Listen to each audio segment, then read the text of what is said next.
Customer എന്ന option കാണാം. Oman റിയാലായിട്ട് അയക്കാം, 50 റിയാൽ. ശേഷം വ്യൂ എക്സ്ചേഞ്ച് റേറ്റ് എന്ന ഓപ്ഷൻ കാണാം. അവർക്ക് ഇവിടെ എക്സ്ചേഞ്ച് റേറ്റ് നോക്കാൻ പറ്റുന്നതാണ്. അപ്പോൾ നമ്മളിവിടെ ക്ലിക്ക് ചെയ്ത് കഴിഞ്ഞാൽ 1 റിയാൽ, ഒന്നും കൂടി ക്ലിക്ക് ചെയ്താൽ 1 റിയാൽ 224 രൂപയാണ് നാട്ടിലെ റേറ്റ് കാണിക്കുന്നത് ഇന്നത്തെ.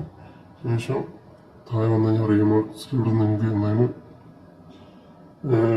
ക്യാപ്ഷൻ കൊടുക്കണമെന്നുണ്ടെങ്കിൽ കൊടുക്കുക. ഫാമിലി എന്ത് ക്യാപ്ഷൻ നിങ്ങൾക്ക് അവിടെ കൊടുക്കാവുന്നതാണ്. എന്തെങ്കിലും നിങ്ങൾക്ക് മെൻഷൻ ചെയ്യണമെങ്കിൽ മെൻഷൻ ചെയ്യുക. ശേഷം കണ്ടിന്യൂ കൊടുക്കുക. അപ്പോൾ ബാങ്കിൻ്റെ ഡീറ്റെയിൽസ് ഫുള്ളായിട്ട് കാണിക്കുന്നത് നമ്മൾ എത്ര റുപ്യ അയക്കണേ, നാട്ടിൽ എത്ര രൂപ കിട്ടുമ്പോൾ നമ്മൾ കാണിക്കുന്നുണ്ട്. ഇവിടെ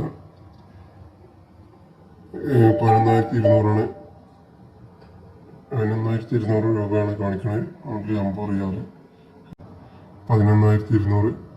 1,500 നിങ്ങൾ ബാങ്കിൽ നിന്ന് കട്ടാവുന്നതാണ്, ചാർജ് ഈടാക്കുന്നതാണ്.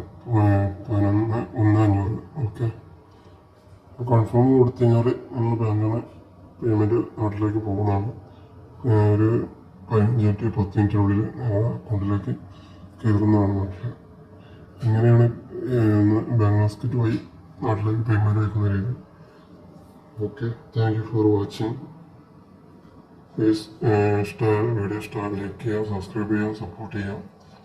കൂടുതൽ വീഡിയോക്കായി ബെൽ ബട്ടൺ ക്ലിക്ക് ചെയ്യുക. Thank you for watching. Okay.